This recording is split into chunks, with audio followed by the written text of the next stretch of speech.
Hello friends, एक बार फिर से बहुत बहुत स्वागत है हमारे और आपके YouTube channel Akhilesh education centre पर। तो आज हम लोग क्लास नाइन्थ का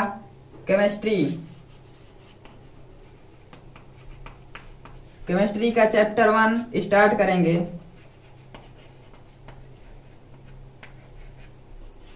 जिसका नाम है द्रव्य की प्रकृति। द्रव्य की प्रकृति।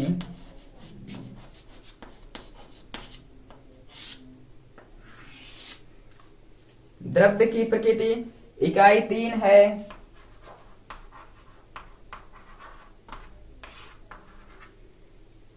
द्रव्य का संगठन एवं परमाणु संरचना।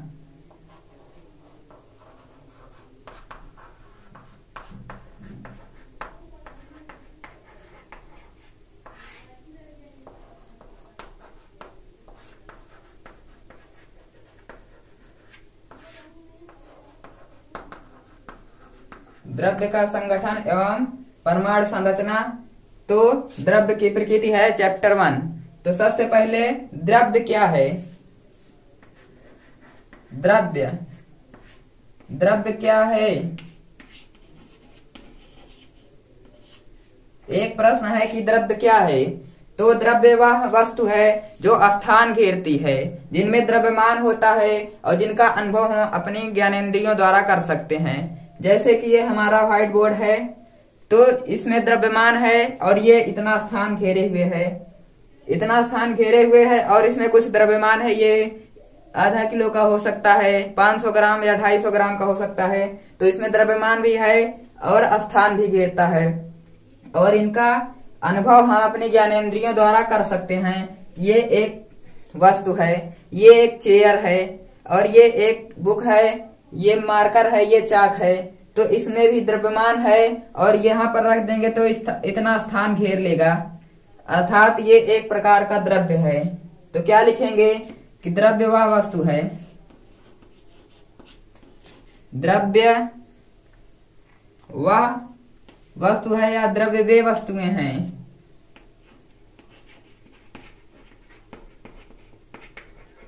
जो स्थान घेरती हैं,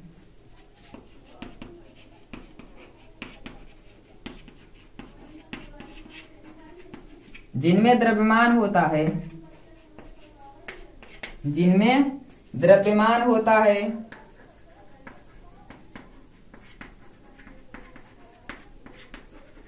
और जिनका अनुभव हम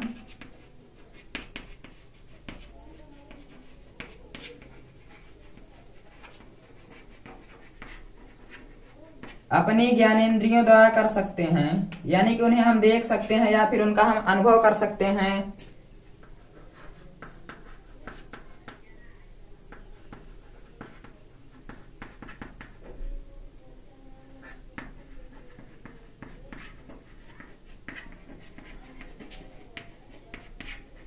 द्रव्य कहलाती हैं।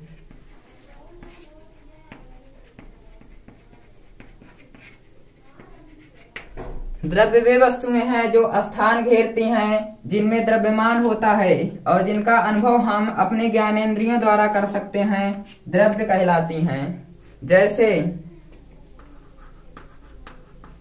लकड़ी भी स्थान घेरती है, द्रव्यमान होता है। लोहा, और जैसे जल, पेड़ पौधे, पर्वत, जल, पेड़ पौधे और तथा पर्वत आदि।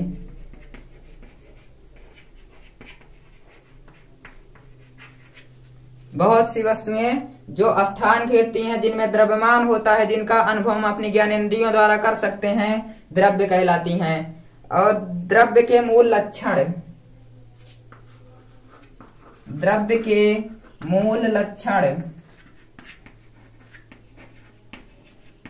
कि द्रव्य के लक्षण क्या होते हैं, अर्थात हम उनको पहचानेंगे कैसे।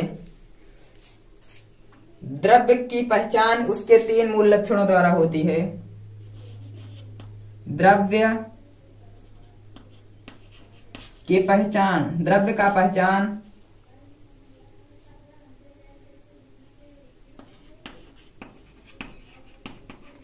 उसके 3 मूल लक्षणों द्वारा होती है।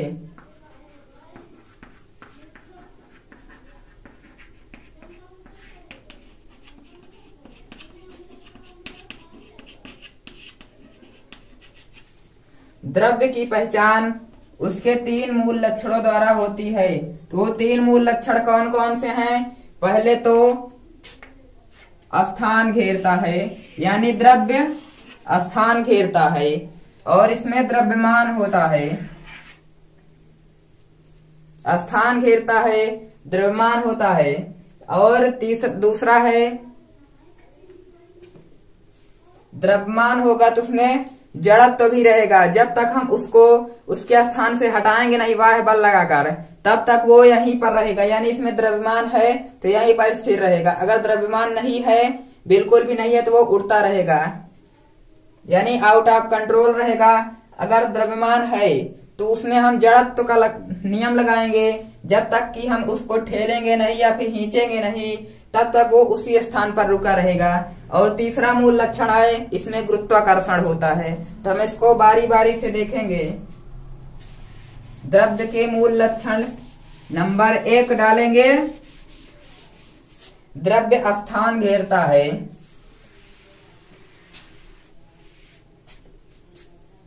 नंबर 1, द्रव्य स्थान घेरता है।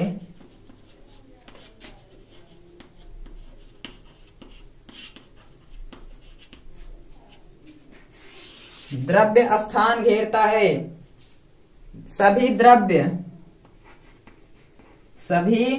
द्रव्य कौन कौन से होते हैं? चाहे ठोस हो, चाहे द्रव हो अथवा गैस।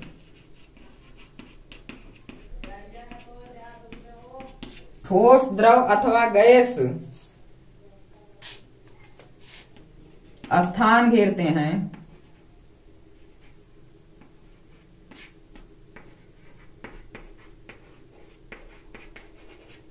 और जितना स्थान घेरते हैं,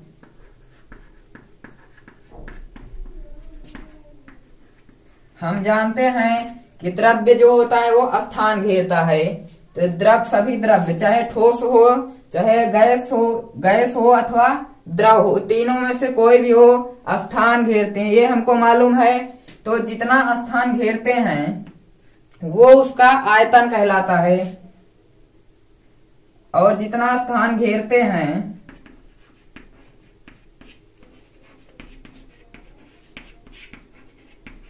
द्रव्य का आयतन कहलाता है।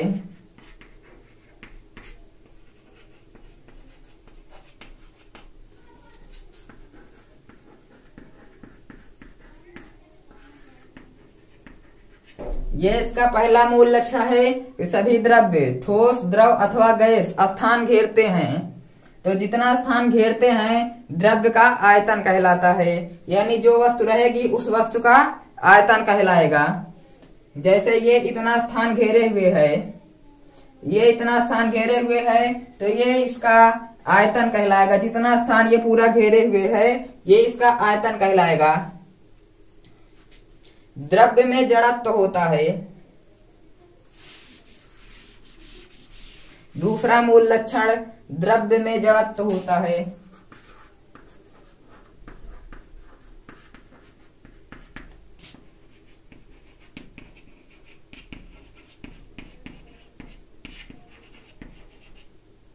द्रव्य में जड़त्व होता है।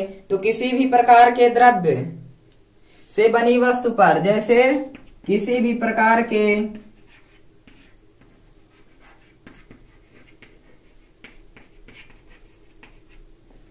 द्रव्य, चाहे ठोस, द्रव अथवा गैस, किसी भी प्रकार के द्रव्य, ठोस, द्रव अथवा गैस पर बिना बाह्य बल लगाए, बिना बाह्य बल लगाए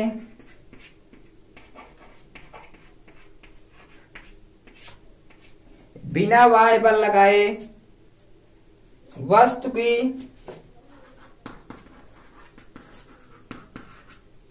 गति अवस्था अथवा विरामावस्था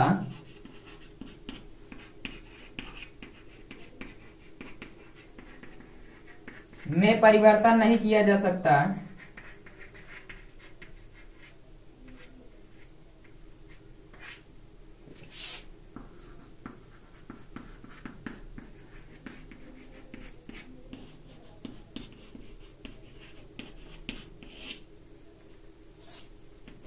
किसी भी प्रकार के द्रव्य, ठोस, द्रव अथवा गैस पर बिना बाह्य बल लगाए, जब तक हम बाह्य बल नहीं लगाएंगे, वस्तु की गति अवस्था हो, चाहे वो गतिशील हो या फिर विराम हो, चाहे वो गति कर रही हो या फिर विराम अवस्था में हो, उस पर बिना बाह्य बल लगाए हम उसकी अवस्था में परिवर्तन नहीं कर सकते हैं। इसे ही हम जड़त्व का नियम भी कहते हैं। इस प्रवृत्ति को जड़त्व कहते हैं।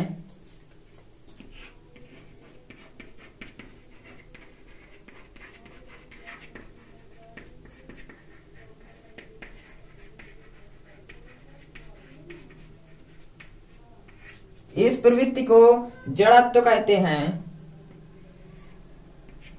यह है हमारा दूसरा द्रव्य का दूसरा मूल लक्षण कि द्रव्य में जड़त्व होता है। द्रव्य किसी भी प्रकार का हो, ठोस, द्रव अथवा गैस, यदि वो विराम अवस्था में है या फिर गतिशील अवस्था में है तो वो वैसा ही रहेगा जब तक कि उस पर कोई बाह्य बल ना लगाया जाए। तो ये हो गया हमारा द्रव्य का दूसरा मूल लक्षण। अब हम देखेंगे द्रव्य का तीसरा मूल लक्षण।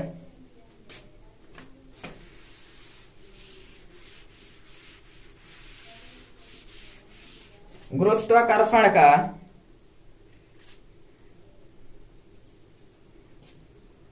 नंबर 3, गुरुत्वाकर्षण।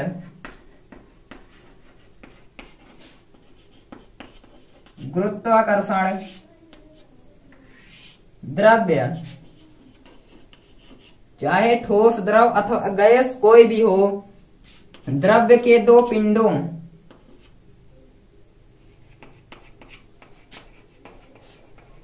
अथवा कणों,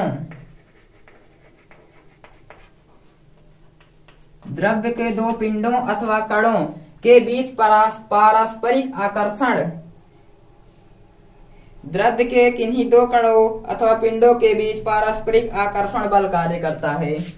यानी कि कोई भी दो पिंड हो, चाहे पृथ्वी चंद्रमा हो, सूर्य पृथ्वी चंद्रमा कोई भी हो, दो होना चाहिए।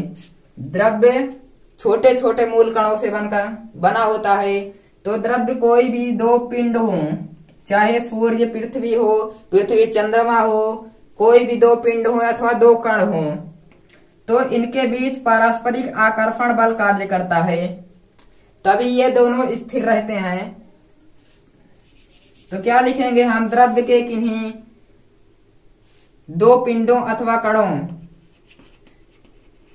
के बीच पारस्परिक आकर्षण बल कार्य करता है,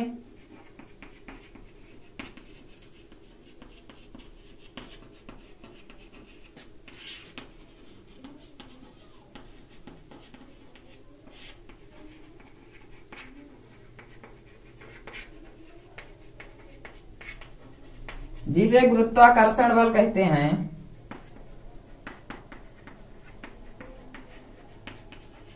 जिसे गुरुत्वाकर्षण बल कहते हैं।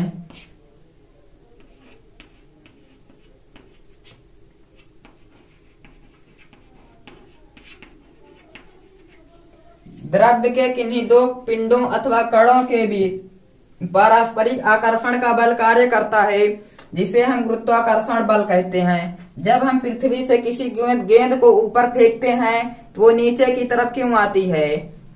बताइए। जब हम इसको ऊपर चाक फेंकते हैं तो ये नीचे पुनः क्यों आ जाती है? क्योंकि ये भी एक कण है और पृथ्वी भी एक पिंड है। तो जब दो पिंडों अथवा कणों के बीच पारस्परिक आकर्षण बल के कारण ही ये नीचे आती है। जब ऊपर से एप्पल गिरता है तो नीचे ही क्यों आता है? ऊपर क्यों नहीं जाता? क्योंकि आकर्षण का बल कार्य करता है। आकर्षण का बल कार्य करता है जिसे ही हम गुरुत्वाकर्षण बल कहते हैं। पृथ्वी के अंदर गुरुत्वाकर्षण बल होता है और यह है द्रव्य की प्रकृति का दूसरा मूल लक्षण, यानी द्रव्य का अंतिम मूल लक्षण यानी तीसरा मूल लक्षण है।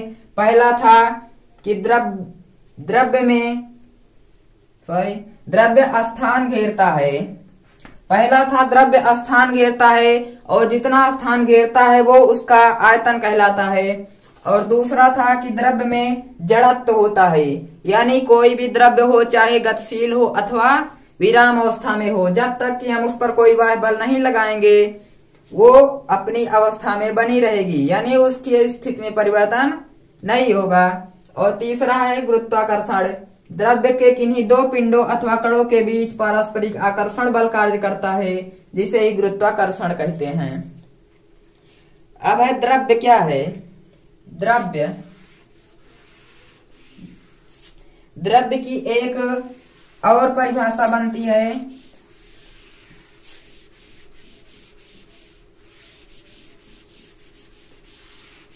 द्रव्य की एक और परिभाषा कि द्रव्य अवयव है जो स्थान घेरता है, जिनमें द्रव्यमान होता है, जड़त्व होता है। क्या लिखेंगे? द्रव्य। पहली थी द्रव्य वे वस्तुएं जो स्थान घेरती हैं, जिनमें द्रव्यमान होता है, द्रव्य कहलाती हैं। और एक परिभाषा है द्रव्य अवयव है।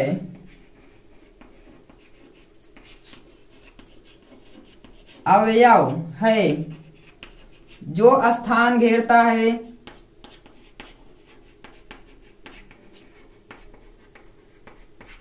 हमें पता चला कि द्रव्य में जड़त्व होता है।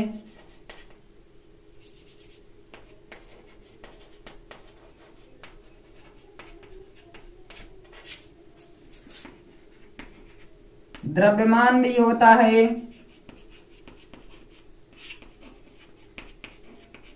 और गुरुत्वाकर्षण बल का अनुभव भी कर सकता है,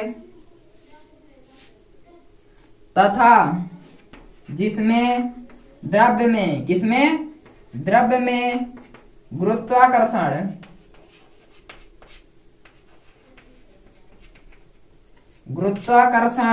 बल उत्पन्न करने का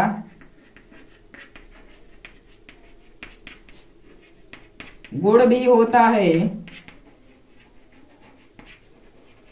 गुरुत्वाकर्षण बल उत्पन्न करने का गुण कैसे होता है? ये पृथ्वी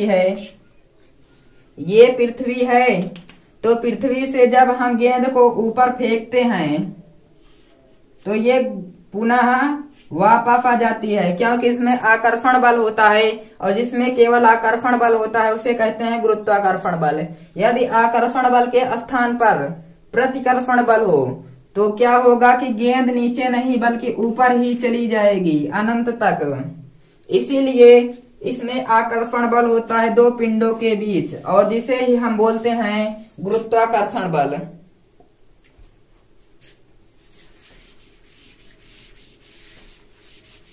द्रव्य की 3 भौतिक अवस्थाएं हैं।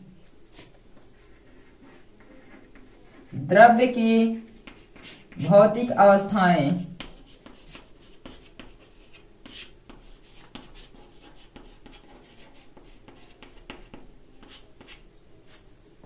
नंबर 1 ठोस अवस्था। द्रव्य के 3 भौतिक अवस्थाएं कौन कौन सी हैं? ठोस अवस्था। नंबर 2 द्रव अवस्था। नंबर 3 गैस अवस्था।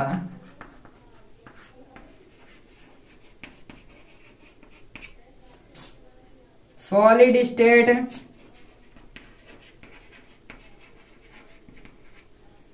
लिक्विड स्टेट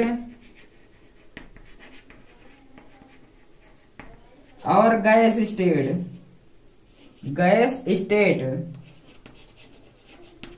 स्टेट माने अवस्था, सॉलिड माने ठोस, लिक्विड गैस, लिक्विड द्रव, गैस गैस।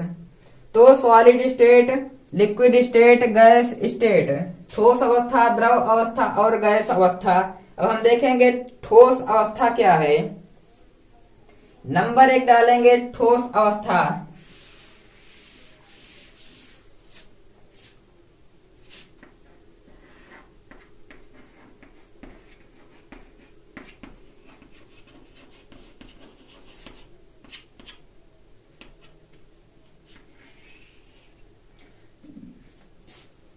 वे वस्तुएं ठोस अवस्था में वे वस्तुएं जिनका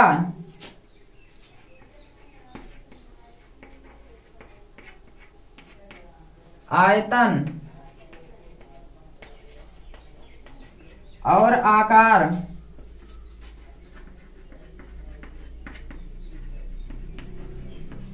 दोनों निश्चित होता है,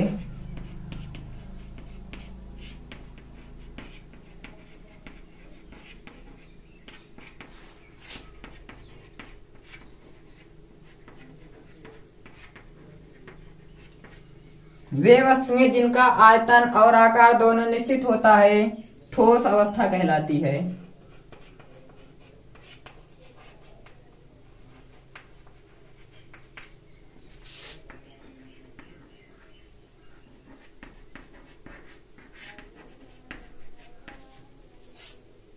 या फिर इसको हम कह सकते हैं ऐसी अवस्था जिनमें वस्तुओं का आयतन और आकार दोनों निश्चित होता है, ठोस अवस्था कहलाती है। या फिर वे वस्तुएं जिनका आयतन और आकार दोनों निश्चित होता है, यानी आयतन भी निश्चित रहेगा और आकार भी निश्चित रहेगा। ये इसका आयतन है, ठोस है ये बोर्ड, और इसका आकार आयताकार है। ये ये चाक बेलनाकार है, और इसका आयतन भी ज्ञात कर सकते हैं हम। जैसे उदाहरण में बर्फ, लकड़ी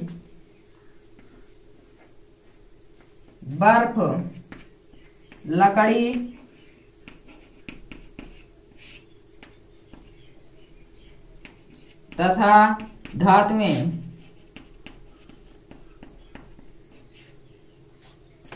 नंबर 2 कौन सी अवस्था है? द्रव अवस्था।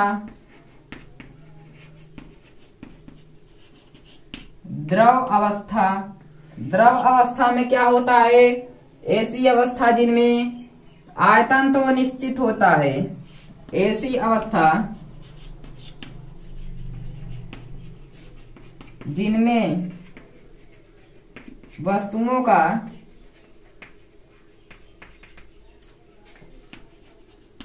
आयतन निश्चित होता है,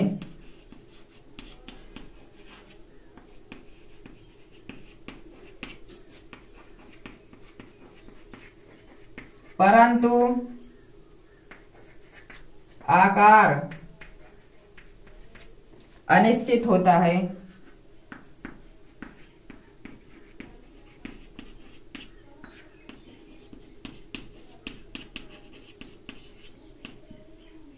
ऐसी अवस्था जिनमें वस्तुओं का आयतन तो निश्चित रहेगा, यानी आयतन निश्चित रहेगा। आयतन क्या है? जैसे हम 1 गिलास पानी लिए, उसमें आयतन जैसे 25 सेंटीमीटर क्यूब है। 1 गिलास पानी का आयतन 25 सेंटीमीटर क्यूब है। अब हम उसको किसी और बर्तन में रख देते हैं, जैसे हम किसी कटोरी में रख देते हैं। ये कटोरी है और ये ग्लास है, तो इसमें 25 सेंटीमीटर क्यूब आयतन जल। ये 1 गिलास जल है जिसमें 25 सेंटीमीटर क्यूब पानी भरा हुआ है। तो इसमें ये कटोरी है, इसमें भी वही गिलास का जल पलट दिया जाता है, तो इतना जल इसमें है, उतना ही जल इसमें रहेगा। अर्थात जल का आयतन तो निश्चित है कि इतना आयतन जल इसमें है और इतना ही आयतन जल उसमें है, यानी कि आयतन निश्चित होता है। किसका? द्रव का, द्रव क्या होता है? जिसमें बहने का गुण पाया जाता है, जो बहे उसे ही द्रव कहते हैं। तो इसमें हम वही लेंगे जो बहे। एक गिलास वाटर जिसमें 25 सेंटीमीटर क्यूब जिसका आयतन है, तो इसको हम एक कटोरी में डालते हैं, तो जितना जल ग्लास में है उतना ही जल कटोरी में भी रहता है। अर्थात इसका आयतन नहीं बदलता है, आयतन निश्चित है, परंतु आकार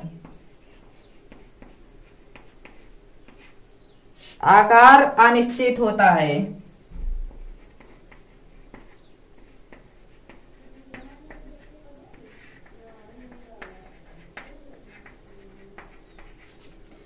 ऐसी अवस्था जिनमें वस्तुओं का आयतन यानी जल है, तो उसका आयतन देखिए इसमें भी और इसमें भी निश्चित है।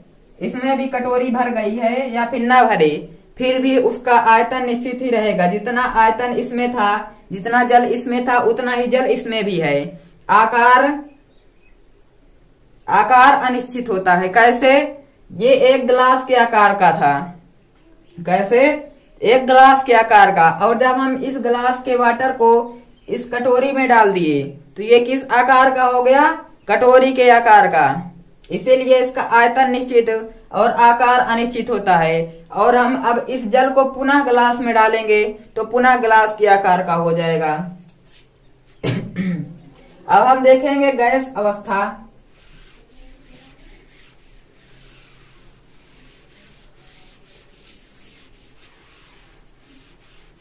इसका उदाहरण क्या है?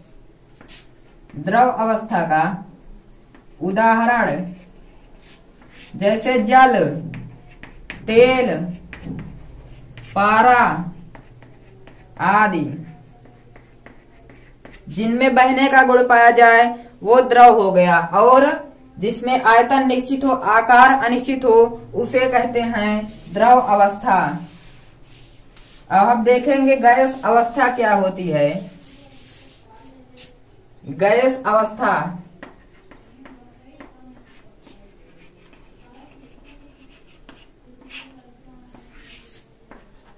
तो ऐसी अवस्था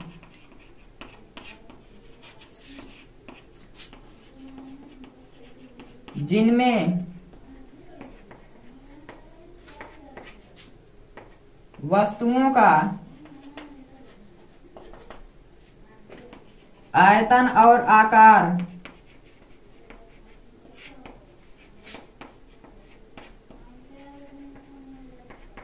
दोनों ही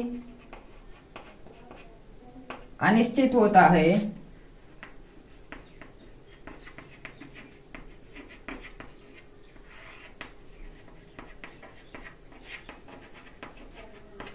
गैस अवस्था कहलाती है।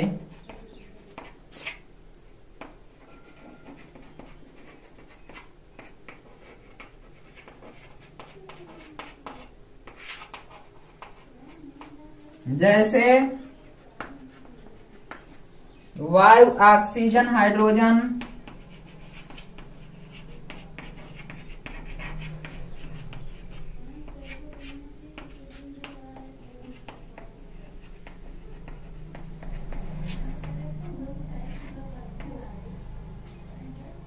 भाप, भाप को कहते हैं जलवाष्प आदि। तो इसमें क्या होता है कि वस्तुओं का आयतन और आकार दोनों ही अनिश्चित होता है। वो उसका आयतन कोई भी हो सकता है, आकार कुछ भी हो सकता है। जैसे हम गैस को सिलेंडर में भरते हैं तो उसका आयतन यानी इसको हम दबा भी सकते हैं, दबाकर उसका आयतन कम कर सकते हैं। जैसे गुब्बारे में वायु भरते हैं तो उसको हम और भर सकते हैं उसमें, और उसको हम दबाकर और छोटा भी कर सकते हैं। तो उसमें वायु जब हम डालते हैं तो उसका आकार कुछ भी हो जाता है, यानी वायु पूरे स्थान पर उड़ती रहती है, इसीलिए उसका आयतन और आकार अनिश्चित होता है। और जल को हम जिस पात्र में डालते हैं उसी को ग्रहण कर लेता है। यानी कि ठोस अवस्था में होता है कि आयतन और आकार दोनों निश्चित होता है। द्रव अवस्था में होता है आयतन निश्चित होता है और आकार अनिश्चित होता है, क्योंकि द्रव को हम जिस पात्र में डालते हैं वो उसी को ग्रहण कर लेता है। यानी उसकी जैसा आकार रहेगा उसको हम उसमें डालेंगे तो उसी आकार का हो जाएगा। और गैस में भी आयतन और आकार दोनों अनिश्चित होता है। ठोस में निश्चित होता है दोनों, द्रव में एक निश्चित एक अनिश्चित, आयतन निश्चित आकार अनिश्चित, और गैस में दोनों ही अनिश्चित होते हैं। इसको भी हम जिस बर्तन में डालेंगे यानी जिस वस्तु में डालेंगे वो उसी को ग्रहण करता है, इसीलिए इसका आयतन और आकार दोनों अनिश्चित होता है। अब हम इसका अगला पार्ट कल देखेंगे। आज के लिए थैंक यू।